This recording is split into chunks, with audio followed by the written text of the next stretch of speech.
नमस्कार दोस्तों, आप सभी का स्टडी फॉर यूपीएससी से चैनल में स्वागत है। आज तारीख है 12 दिसंबर 2025 और आज का न्यूज़पेपर करंट अफेयर डिस्कशन का ये वीडियो होगा। आज के वीडियो हम लोग क्या सब पढ़ेंगे, तो सुप्रीम कोर्ट का एक फैसला है जो नार्को टेस्ट को लेकर के आया है, उसको पढ़ेंगे।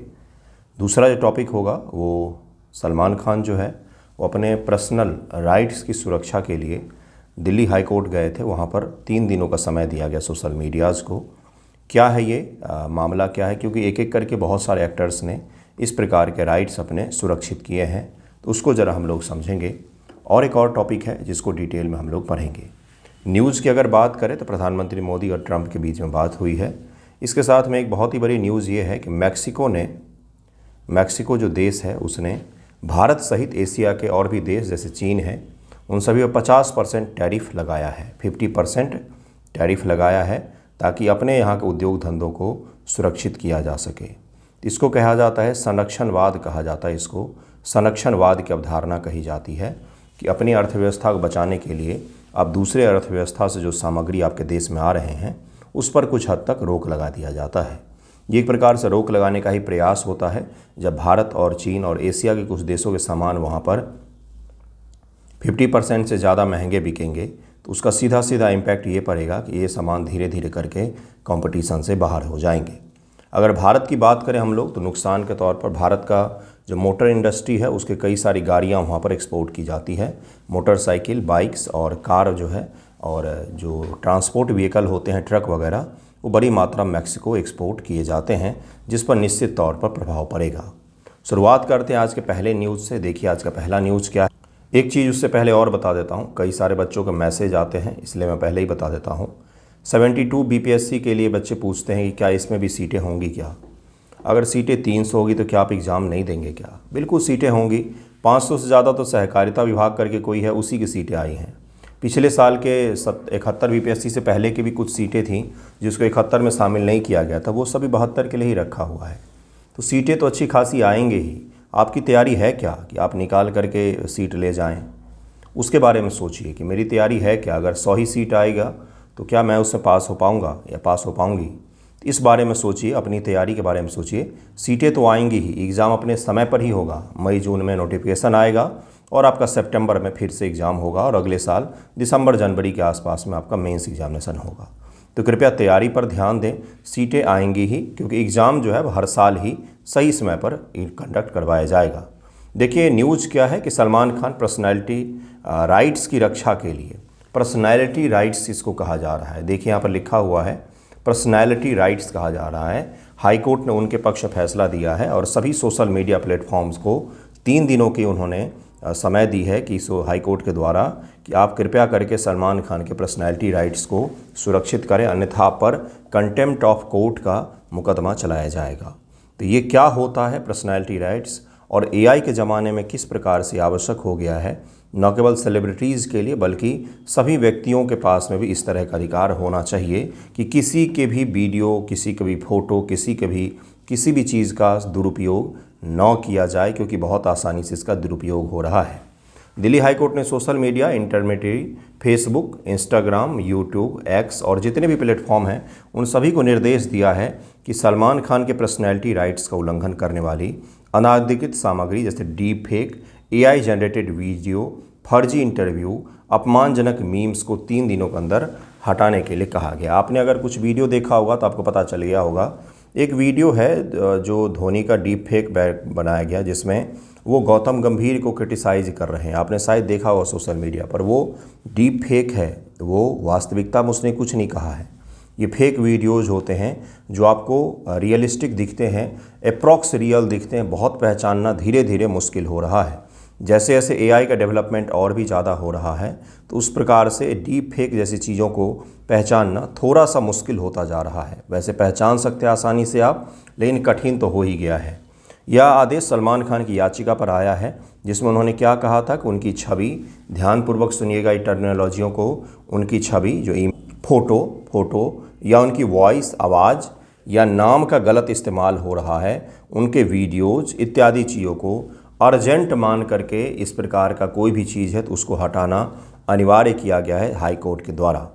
जिसमें जस्टिस मनप्रीत सिंह अरोड़ा ने 27 नवंबर को अजय देवगन के केस में पहली बार साफ कहा था कि पर्सनैलिटी राइट्स के मामले में सीधे कोर्ट आने से पहले आईटी इंटरमीडिएट रूल 2021 के तहत शिकायत जरूर करनी होगी। ये 2021 का जो रूल बनाया गया है आईटी का, उसके तहत ये प्रावधान किया गया कि आप पहले शिकायत कर दें और शिकायत के बाद आप हाई कोर्ट आएँ। शिकायत करेंगे, अगर उसी से हटा दिया गया है सारे प्लेटफॉर्म से आपकी सामग्री को, तो फिर आपको हाई कोर्ट आने की आवश्यकता नहीं पड़ेगी और कोर्ट के ऊपर में बर्डन नहीं पड़ेगा।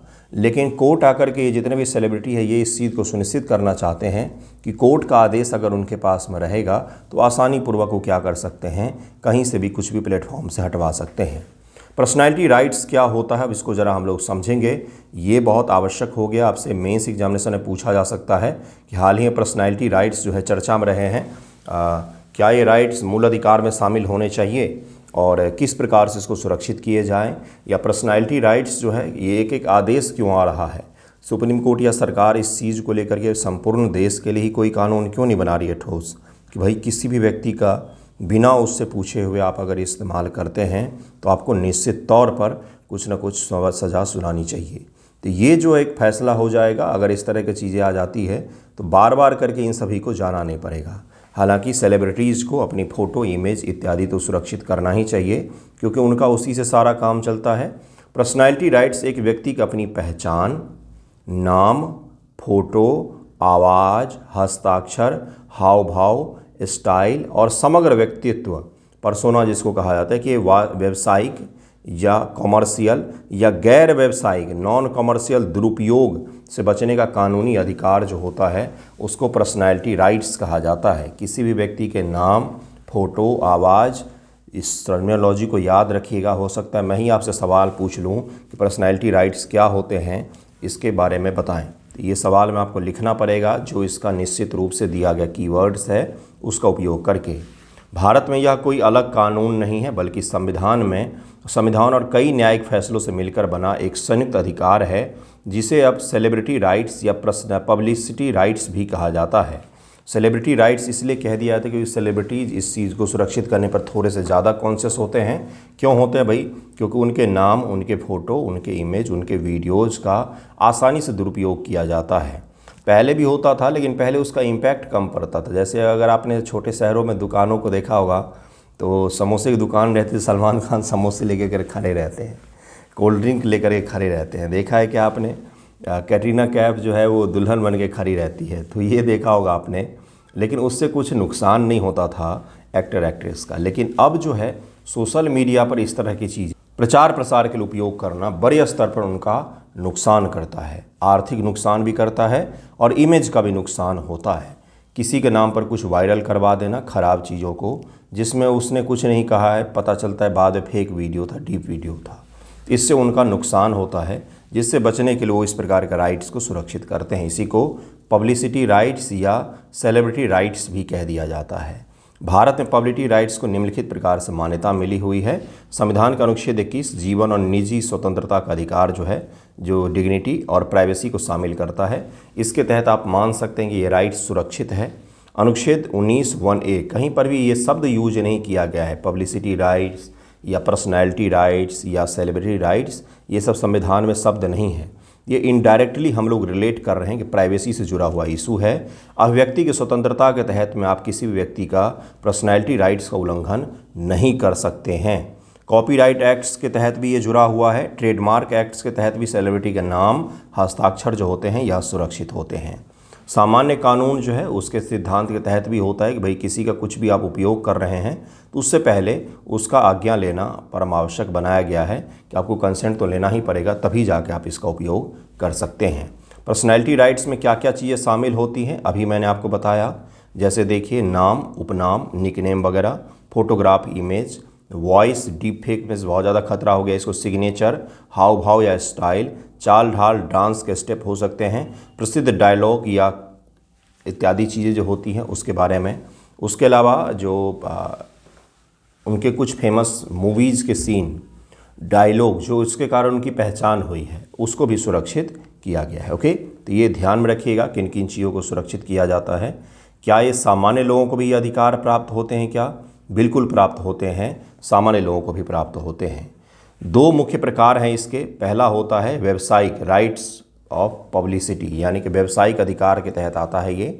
नाम छवि का बिना अनुमति उपयोग, व्यापारिक उपयोग करने पर यह रोक लगाता है कि आप कमर्शियल तरीके से उपयोग नहीं कर सकते। जैसा भी मैंने आपको बताया कि पहले अगर आपने देखा होगा तो सलमान खान कोल्ड ड्रिंक लेके खड़े रहते थे, कैटरीना कैफ दुल्हन बन के खड़ी रहती थी, लेकिन वो तो ठीक है, उसका ऑफलाइन में कहीं पर हो रहा है तो चल भी जाता है। ऑनलाइन में किसी एडवर्टाइजमेंट में आप सलमान खान के फ़ोटो का उपयोग नहीं कर सकते हैं। एआई के द्वारा आप बना सकते हैं जो चाहे एडवर्टाइजमेंट, लेकिन आप उसका उपयोग अब नहीं कर सकते हैं। Right to privacy and dignity, ये निजता और गरिमा का उल्लंघन माना जाता है। अपमानजनक, अश्लील या झूठा कंटेंट दिखाना, डीप फेक इत्यादि फर्जी इंटरव्यू, अपमानजनक मीम्स जो है ये जब बना दिया जाता है तो इसके कारण से उनके छवि को नुकसान होता है। क्या मरने के बाद भी ये राइट जिंदा रहते हैं आपके? मान लीजिए किसी सेलिब्रिटी की मृत्यु हो जाती है तो क्या अब उसके फ़ोटो वीडियोज़ का दुरुपयोग किया जा सकता है? नहीं, ऐसा नहीं किया जा सकता है। अभी तक कानून में तो स्पष्ट नहीं है, लेकिन कुछ हाईकोर्ट दिल्ली, बॉम्बे ने 10 से 50 साल तक की मृत्यु के बाद भी मान्यता दे रहे हैं, लेकिन सुप्रीम कोर्ट में मामला लंबित है। लेकिन अगर हम लोग सामान्य लॉजिक से सोचें तो मरने के बाद भी ये राइट्स जो हैं ये सुरक्षित रहते हैं, क्योंकि प्राइवेसी तो प्राइवेसी होती है, जीवित रहते भी, मरने के बाद भी। सामान्य व्यक्ति को भी मिल सकता है। पर्सनालिटी राइट्स जो है सेलिब्रिटी के लिए नहीं है, ना तो सेलिब्रिटी राइट्स के कारण से सेलिब्रिटी के लिए है। हर व्यक्ति इसका उपयोग कर सकता है, हर व्यक्ति इस राइट्स का उपयोग कर सकता है। इसीलिए आजकल के ज़माने में फ़ोटोज़, वीडियोज़ कहीं पर भी अपने शक्ल सहित डालने से थोड़ा सा बचना चाहिए, और जो जान पहचान के नहीं हैं उनसे थोड़ा सा बचना चाहिए।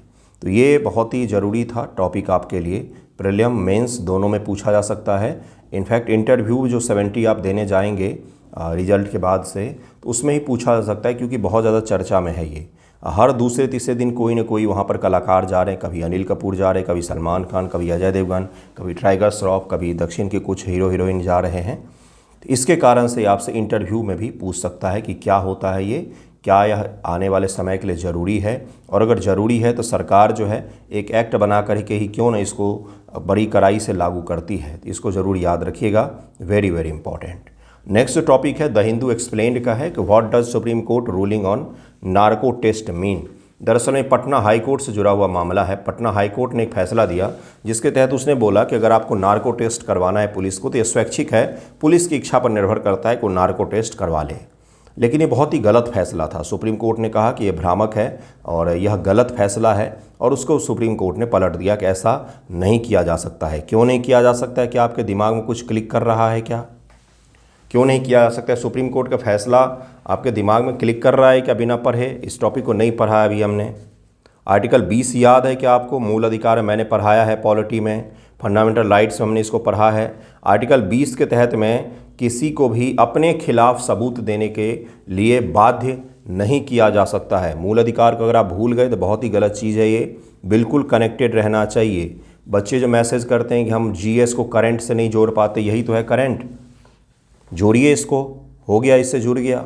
सुप्रीम कोर्ट का हालिया फैसला आया है जिसमें नार्को टेस्ट पर महत्वपूर्ण मोड़ साबित हुआ है, जिसमें उसने पटना हाई कोर्ट के फैसले को रद्द कर दिया है। यह फैसला सेल्वी बनाम कर्नाटक राज्य 2010 के मामले में निर्देशित किया गया है। सेल्वी बनाम कर्नाटक राज्य 2010 के मामले में ये फैसला दिया गया है सुप्रीम कोर्ट ऑफ इंडिया के द्वारा, जिसमें पटना हाई कोर्ट के फैसले को रद्द घोषित किया गया है। क्लियर हो गया होगा। अब क्या होगा फैसला, पहले ही बताया मैंने आपको। पटना हाई कोर्ट ने बोल दिया था कि स्वैच्छिक है, कि ठीक है पुलिस की मर्जी है तो करवा लें, लेकिन हाई कोर्ट, सुप्रीम कोर्ट ने बोला कि ऐसा नहीं करवा सकते हैं आप। आर्टिकल 20 फंडामेंटल राइट्स का उल्लंघन है ये, और आर्टिकल 20 और 21 तो वो अधिकार हैं जो आपातकाल के दौरान भी निलंबित नहीं होते हैं गुरु। नार्को टेस्ट क्या है? नार्को टेस्ट एक गैर हिंसक जांच विधि है जो मेडिकल साइंस पर आधारित होती है। इसमें आरोपी या संदिग्ध को सोडियम पेंटोथल, सत्य का सीरम इसको कहा जाता है, क्योंकि ये देने के बाद आदमी थोड़ा सा सोया हुआ है, थोड़ा सा जगा हुआ है, वैसी स्थिति में पहुंच जाता है। उसके बाद से उससे जो जो पूछा जाता है तो वो जवाब दे देता है, क्योंकि उस स्थिति में आप कुछ भी छुपाने के लिए आपका मस्तिष्क कार्यरत नहीं होता है ना। तो इसके कारण से इसको माना जाता है सत्य का सीरम। जैसी दवा इंजेक्शन दी जाती है जो दिमाग के इनबैलेंस नियंत्रण करती है, मतलब दिमाग जो आपका चीज़ें नियंत्रित कर रहा है, झूठ बोलने के लिए माइंड को नियंत्रित करना पड़ता है, तो वो नियंत्रण उसका कम हो जाता है, क्योंकि आप हल्का सा सोए हुए हैं, हल्का जागे हुए हैं, ऐसी स्थिति में आदमी सत्य ही बोलता है।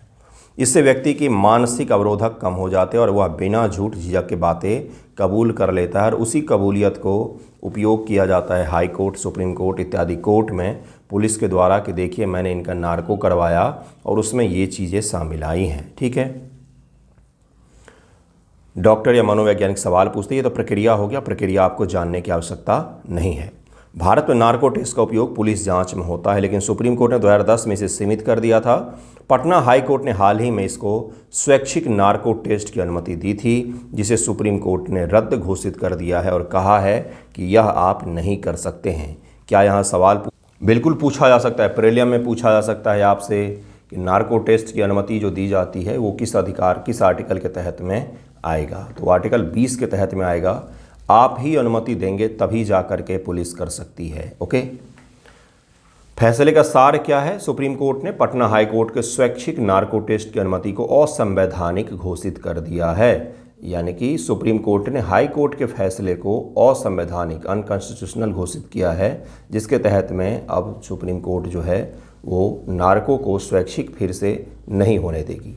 आर्टिकल 20(3) का उल्लंघन कहा गया है। आर्टिकल 20(3) का उल्लंघन कहा गया है। संविधान का यह आर्टिकल कहता है कोई व्यक्ति खुद के विरुद्ध गवाही देने के लिए मजबूर नहीं किया जा सकता है, और इसी के तहत में नार्को पर रोक लगाई जाती। कोर्ट ने कहा कि दवा प्रभाव में दी गई जानकारी जबरन प्राप्त मानी जाती है, और इसके कारण से ही जब तक व्यक्ति जो है वो खुद से ना कंसेंट देगा तब तक इसका उपयोग नहीं किया जा सकता है। सेल्वी बनाम कर्नाटक 2010 का हवाला दिया है। इस ऐतिहासिक फैसले में सुप्रीम कोर्ट ने स्पष्ट किया है कि नार्को, पॉलीग्राफी या ब्रेन मैपिंग टेस्ट बिना सहमति के नहीं हो सकते हैं। नार्को, पॉलीग्राफी, झूठ पकड़ने वाला टेस्ट, या ब्रेन मैपिंग, ये एक नया तकनीक है जिसमें ब्रेन पर बहुत सारे सेंसर्स लगा करके आप झूठ बोल रहे हैं या सच बोल रहे हैं उसकी जानकारी प्राप्त की जाती है। उसमें बोलना नहीं होता है, कुछ भी आपसे बुलवाया नहीं जाएगा, बस आपको एक फ़ोटो दिखाया जाएगा और कुछ फ़ोटोज़ देख कर के आप क्या रिएक्ट कर रहे हैं, इसी को ब्रेन मैपिंग कहा जाता है। उसमें कुछ भी बोलना नहीं है, बस फ़ोटो दिखाया जाता है आपके समक्ष, आप फ़ोटो देखते हैं और उस फ़ोटो देखने के बाद आप रिएक्ट जो करते हैं उसी की मैपिंग करके ये पता किया जाता है कि आप झूठ बोल रहे हैं या सच बोल रहे हैं।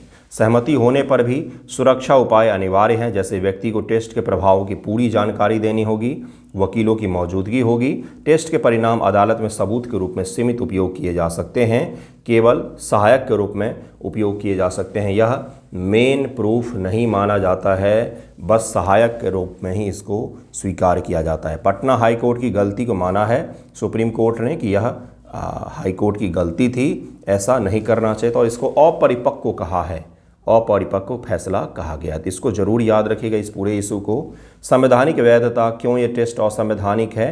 क्योंकि आर्टिकल 20(3) का उल्लंघन करता है, आर्टिकल 21 का उल्लंघन करता है, जीवन और निजता का अधिकार को उल्लंघन करता है, टेस्ट व्यक्ति के मानसिक गोपनीयता का हनन करता है। कोर्ट ने कहा कि गोल्डन ट्रायंगल अनुच्छेद 14, 19 और 21 तीनों का ही उल्लंघन करता है, और 20 का तो उल्लंघन है ही। इसके कारण से हम इस पर आपको अनुमति नहीं दे सकते हैं। फैसले का प्रभाव क्या होगा?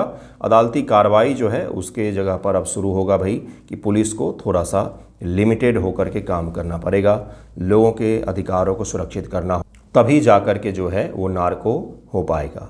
एक चीज़ और है, एक छोटा सा टॉपिक छूट रहा था, हाँ, सेल्वी केस जो है उसके बारे में ज़रा बता देता हूँ मैं। सेल्वी केस 2010 का बहुत ही फेमस केस माना जाता है। कर्नाटक में पुलिस ने नार्को पॉलीग्राफी टेस्ट के लिए सहमति फॉर्म पर हस्ताक्षर करवाए थे, लेकिन सुप्रीम कोर्ट ने इसे असंवैधानिक माना था। सहमति स्वतंत्रता और सूचित होनी चाहिए, टेस्ट के परिणाम अदालत में सीमित उपयोग हो सकते हैं। 15 वर्षों बाद यह फैसला पटना हाईकोर्ट के निर्णय को रद्द करके सेल्वी को मजबूत करता है कि भाई आप जो है स्वैच्छिक रूप से नहीं लेकर बल्कि कंसेंट लेने के बाद ही आप इसका उपयोग कर सकते हैं। नेक्स्ट टॉपिक है कि दिल्ली में एडमिनिस्ट्रेटिव तौर पर बहुत बड़े परिवर्तन किए गए हैं। अब वहाँ पर 13 डिस्ट्रिक्ट होंगे, 2 डिस्ट्रिक्ट और बनाए गए हैं। उन 2 डिस्ट्रिक्ट को देखेंगे ज़रा हम, और क्यों बनाया गया है, और दिल्ली का थोड़ा सा हम लोग इतिहास भी पढ़ेंगे, उसके बाद से वीडियो को एंड करेंगे।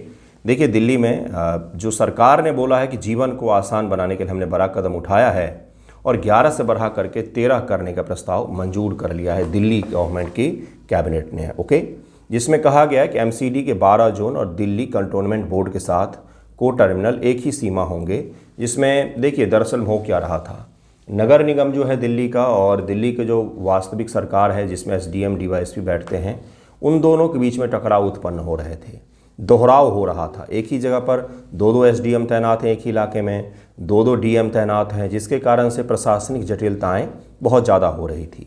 अभी तक राजस्व जिले और एमसीडी जोन की सीमाएं अलग अलग थी, जिससे एक ही इलाके में दो दो डीएम, दो दो एसडीएम और अलग अलग पुलिस थाने हो जाते थे, जिसके कारण से लोगों को चुनौती उत्पन्न होती, भाई किस पुलिस थाने में जाना चाहिए, अगर जन्म मृत्यु प्रमाण पत्र बनवाने तो कहाँ जाएं और क्या काम करें। इससे नागरिकों को जन्म मृत्यु प्रमाण पत्र, जाति प्रमाण पत्र, लाइसेंस आदि के लिए इधर उधर भटकना पड़ता था। इसी के कारण से वहाँ पर सुधार किया गया है, 2 और ज़िले बनाए गए हैं और बड़े स्तर का सुधार ये किया गया है कि अब एक इलाके में एक ही एसडीएम, एक ही डीएम बैठेंगे, एक ही प्रकार का पुलिस थाना होगा। और सबसे बड़ा जो सुधार किया गया है कि हर डिस्ट्रिक्ट में, दिल्ली के हर डिस्ट्रिक्ट में एक सेक्रेटेरिएट टाइप का होगा, मतलब कि एक ही छत के नीचे आपके सारे प्रशासनिक काम हो जाएंगे, आप बस उस ऑफिस पर जाइए और आपके सारे काम हो जाएंगे। इस प्रकार का सिस्टम बनाया गया है जिससे लोगों को भटकना ना पड़े कि भाई इस विभाग से उस विभाग दौड़ते रह जाएं। तो 11 में से 2 जिलों को बांट करके अब 13 जिले किए गए हैं। जैसे आउटर नॉर्थ, पहले नॉर्थ वेस्ट से अलग किया गया है, नॉर्थ वेस्ट डिस्ट्रिक्ट था ये, उससे अलग किया गया है आउटर नॉर्थ को, और नॉर्थ और सेंट्रल से अलग बनाया गया सेंट्रल नॉर्थ बनाया गया। तो आउटर नॉर्थ जिला बनाया गया है और सेंट्रल नॉर्थ बनाया गया। अगर आप लोग फोटो में देखेंगे तो यहाँ पर इनको दिखाया गया है, ये है आउटर नॉर्थ है और यहाँ पर आपको सेंट्रल नॉर्थ दिखेगा, यहाँ पर सेंट्रल नॉर्थ डिस्ट्रिक्ट बनाया गया है। ये दिल्ली का है, ये दिल्ली का मैप है, छोटा सा राज्य है ये, यूटी है ये। ओके, देखिए बदलाव क्या होंगे, उसके बाद हम लोग इतिहास को देखेंगे। दिल्ली और एमसीडी जोन की सीमाएं एक ही होंगी, एक ही इलाके में 2 डीएम 2 एसडीएम पहले यही होते थे, लेकिन अब क्या होगा, 1 डीएम 1 एसडीएम और एक ही पुलिस थाना होगा, जिससे दोहराव नहीं होगा एडमिनिस्ट्रेशन का और सरकार का भी थोड़ा सा खर्चा कम होगा। इतने सारे ऑफिसर्स इतने छोटे इलाके में क्या कर रहे भाई, देश में ऑफिसर्स की कमी है, वहाँ भेज दीजिए। 39 सब डिवीज़न, पहले 33 थे, अब 39 बनाए गए। सब रजिस्ट्रार ऑफिस अलग अलग होते थे, अब 39 सब डिवीज़न, सब रजिस्ट्रार भी एक ही जगह बैठेंगे। ओके, राजस्व और नगर निगम एक साथ होगा, दस्तावेज अलग अलग, पहले दफ्तर जाना पड़ता था, अब क्या होगा, एक ही जगह जन्म मृत्यु संपत्ति हर चीज़ का रजिस्ट्रेशन एक ही छत के नीचे एक ही जगह पर सारा काम आपका हो जाएगा। इधर वो आपका म्यूनसिपैलिटी संबंधित हो या गवर्नमेंट से, राज्य सरकार से संबंधित हो। मिनी सेक्रेटेरिएट हर ज़िले में होते हैं, कई सेवाएं एक ही जगह नहीं मिलती थी पहले, अब हर ज़िले में मिनी सेक्रेटेरिएट एक छत के नीचे ही सारा काम आपका हो जाएगा। छोटे छोटे सेक्रेटेरिएट बनाएगी सरकार, जिसमें एक ही छत के नीचे राजस्व से संबंधित और प्रशासन से संबंधित सभी प्रकार के फैसले लिए जाएंगे और सभी प्रकार का काम होगा, जिससे क्या होगा, लोगों के लिए थोड़ा सा प्रशासनिक चीज़ों में आसानी हो जाएगी, उनको इधर उधर नहीं भागना पड़ेगा। अब जरा समझते हैं दिल्ली के इतिहास को। दिल्ली बड़ा ही अद्भुत सा शहर माना जाता है, अगर पॉल्यूशन की समस्या ना हो तो वाकई रहने के लिए सबसे अच्छे शहरों में से एक होगा ये, लेकिन पॉल्यूशन की समस्या बहुत ज़्यादा होती है। भारत की राजधानी है और 7 बार बसाया गया इस शहर को, 1000 वर्ष से ज़्यादा पुराना इसका इतिहास है। महाभारत काल के में प्रमाण यहाँ पर मिलते हैं। अगर हम लोग प्राचीन इतिहास की बात करें तो पुरातात्विक साक्ष्य से पता चलता है कि दिल्ली क्षेत्र में 1000 ईसा पूर्व से बस्तियां थीं। इंद्रप्रस्थ महाभारत काल को दिल्ली का प्राचीन नाम माना जाता है और पुराना किला का भाग है दिल्ली का, जहां पर इंद्रप्रस्थ काल के कई सारे प्रमाण मिले हैं और हर समय वहां पर खुदाई चलती ही रहती है। आप कभी पुराना किला जाएंगे तो वहां पर दिखेगा आपको आर्कियोलॉजिकल सर्वे ऑफ इंडिया का बोर्ड लगा हुआ है और वहाँ पर रिसर्च चल रहे होते हैं। पुरातात्विक साक्ष्य हस्तिनापुर मेरठ के पास में है से जुड़ी खुदाई में दिल्ली के आसपास के प्रारंभिक सभ्यता मिली है, लेकिन दिल्ली खुद 6वीं शताब्दी ईस्वी में तोमर राजाओं के समय से यह बसी है, जिसको पहले ढेलही कहा जाता था, ढीली कहा जाता था, फिर देलही कहा गया। बहुत सारे नाम पर हैं इसके। दिल्ली के 7 बार बसाया गया, 7 शहरों के भी नाम देखेंगे हम लोग जो दिल्ली को बार बार बसाया गया है 7 अलग अलग समय में। ओके, दिल्ली को पहली बार तोमर राजा अनंगपाल तोमर ने 776 ईस्वी में स्थापित किया था। उन्होंने लालकोट, लाल किले का प्रारंभिक रूप बनवाया जो दिल्ली का पहला किला था। अनंगपाल ने इंद्रप्रस्थ को पुनः स्थापित किया था। इंद्रप्रस्थ तो हो गया कब की, महाभारत काल की बात करते हैं। क्यों ये बसा था यहाँ पर, तो क्योंकि बहुत खूबसूरत सा इलाका था ये, बहुत सारी नदियाँ यहाँ पर बहती थी, जिन नदियों को हम इंसानों ने नालों में तब्दील कर दिया है। बहुत सारी नदियाँ यहाँ पर बहती थी, यहाँ की आबो हवा बहुत अच्छी हुआ करती थी और यह बसावट के लिए भी अच्छी जगह थी, क्योंकि इसके आस पड़ोस में सारे उपजाऊ वाले प्रदेश हैं, जैसे वेस्टर्न यूपी, हरियाणा, पंजाब इत्यादि जगह हैं, जहाँ से बड़ी मात्रा उपज होकर के सारा सामान जो है वो दिल्ली में बिकने के लिए आते थे। इसके कारण से ये बहुत ही आइडियल कंडीशन था बसने के लिए। इसी कारण यहाँ पर इतने सारी राजधानियाँ बसाई गई हैं। काफ़ी सुरक्षित भी माना जाता है, ना तो बाढ़ का खतरा होता है, ना किसी प्रकार के और भी प्राकृतिक आपदाओं का खतरा यहाँ पर होता है। कैसे स्थापित हुआ था? तोमर राजवंश 8वीं से 12वीं शताब्दी में यमुना नदी के किनारे रणनीतिक स्थान चुना गया था। रक्षा, व्यापार, कृषि के लिए उपयुक्त था और यह नदी मार्ग से भी जुड़ा हुआ था। यमुना से गंगा जी में जा सकते, गंगा जी से सभी जगहों पर जा सकते हैं। और भी बहुत सारी नदियां थी इसमें जो इसको अरावली से लेकर के और यमुना जी तक में सभी जगहों पर जोड़ती थी, जिसके कारण से यह एक आइडियल जगह था बसने के लिए, शहर बसाने के लिए। लालकोट को मजबूत दीवारों और गढ़ों से घेरा गया। 12वीं शताब्दी में पृथ्वीराज चौहान वंश ने दिल्ली को अपनी राजधानी बनाया था। उन्होंने तराइन के युद्ध 1192 तक इसे मजबूत रखा, लेकिन मोहम्मद गौरी ने फिर जीत लिया था। दिल्ली को बहुत बार जीता गया है, बहुत बार दिल्ली बर्बाद हुई है, फिर बसी है, हर बार का ही इसका यही कहानी है। प्लस इस्लामिक काल की बात करें तो पहले सल्तनत युग है, सल्तनत युग पता ही होगा आपको। उसके बाद से मुग़लों का युग शुरू होता है, जिसमें अलग अलग समय पर अलग अलग राजाओं ने यहाँ पर शासन किया था। कुतुबुद्दीन ऐबक गुलाम वंश 1206 ने दिल्ली को इस्लामिक राजधानी बनाया, लेकिन पहले इसने लाहौर को अपनी राजधानी बनाया था, फिर दिल्ली आया था ये। उन्होंने कुतुब मीनार और कुतुब कॉम्प्लेक्स बनवाए। दिल्ली अब किला राय पिथौरा इसको कहा जाता था। किला राय पिथौरा इसको कहा जाता था, जो पृथ्वीराज चौहान के वंशजों के द्वारा किला राय पिथौरा बनवाया गया था। ठीक है। फिर मुग़ल काल है, मुग़लों ने कई सारे किले यहाँ पर बनवाए, जिसकी चर्चा हम लोग नीचे करेंगे। फिर ब्रिटिश काल में 1911 में कलकत्ता से राजधानी हस्तांतरित करने की योजना बनी थी और दिल्ली को फिर बाद में राजधानी बनाया गया और तब से दिल्ली ही राजधानी है। फिर एडवर्ड लुटियंस और हार्बर बेकर ने नई दिल्ली को डिज़ाइन किया, दिल्ली नहीं नई दिल्ली को डिज़ाइन किया। नई दिल्ली और दिल्ली में अंतर है। दिल्ली हो गया पुराना दिल्ली का इलाका जो है उसको कहा जाता है, और नई दिल्ली जो हो गया जो एडवर्ड लुटियंस और हार्बर बेकर ने बनाया था वो इलाके हो। वो थोड़ा सा आपको प्लान्ड दिखता है, वहीं पर नेता रहते हैं, बाकी जनता तो कहीं भी रह लेती है। नई दिल्ली का निर्माण किया गया। कैसे स्थापित हुआ था? तो उन्होंने स्थापित किया था ब्रिटिशर्स ने। अब ज़रा देखते हैं इसके 7 शहरों को, जहाँ से मान लीजिए कभी सवाल पूछ ले। इंद्रप्रस्थ महाभारत काल का पौराणिक है, पांडवों की राजधानी हुआ करती थी और इंद्रप्रस्थ महाभारत से इसके हमें प्रमाण मिलते हैं, आज भी प्रमाण मिल रहे हैं। लालकोट तोमरों ने 736 अनंगपाल तोमर के द्वारा। किला राय पिथौरा चौहान वंश के द्वारा 12वीं सदी में। सीही कुतुबाबाद गुलाम वंश के द्वारा इल्तुतमिश के दौर में। जहां आन कहा जाता है खिलजी के दौर में, अलाउद्दीन खिलजी के समय में। तुगलकाबाद फिरोज शाह कोटला जिसको कहा जाता है, ये तुगलकों के समय में बसाया गया था, गयासुद्दीन तुगलक और फिरोज शाह तुगलक के दौर में।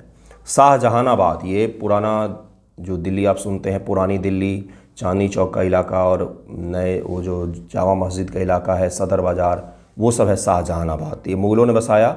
शाहजहां ने एक शहर बनाया था यमुना जी के तट पर, पूरा शहर है, चौकोर पूरा शहर है, वेल प्लान सिटी था ये, अब बर्बाद हो गया है। फिर नई दिल्ली है, ब्रिटिशर्स 1911 के बाद लुटियंस और बेकर के द्वारा इसको प्लान किया गया था। तो यही दिल्ली के 7 शहरों के नाम हैं। सप्तनगर कहा जाता है क्योंकि इसको 7 बार बसाया गया है, 7 अलग अलग समय में इसको प्लान किया गया, बसाया गया है। तो इसको ज़रूर याद रखिएगा।